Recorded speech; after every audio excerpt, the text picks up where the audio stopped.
بنسبة كام في المية فيريرا مستمر الموسم القادم؟ تقريبا 0%.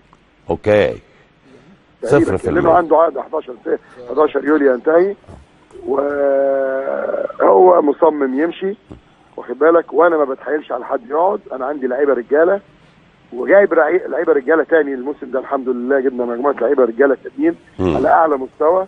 نادي الزمالك اللي هيجي اي حد عايز يدربه فوق دماغنا، اي حد هيشرف ويقول 6 اشهر انا عايز امشي او ازيد او الكلام دوت، احنا وفرنا لفريرا كل اللي هو عايزه. نعم خلي بالك بياخد مرتب محترم جدا. قال عايز 3 معاه، جبنا له ال3 اللي معاه.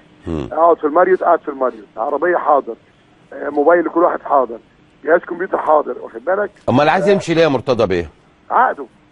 يعني ليه مش عايز يجدد ما دام مبسوط من كل حاجه؟ بقى جاله عقد من الكويت ولا حاجه؟ جاله عقد. طيب البديل مصري ولا اجنبي؟ لا يا فندم، لن يدرب نادي الزمالك طول ما انا موجود في هذا النادي اجنبي خالص.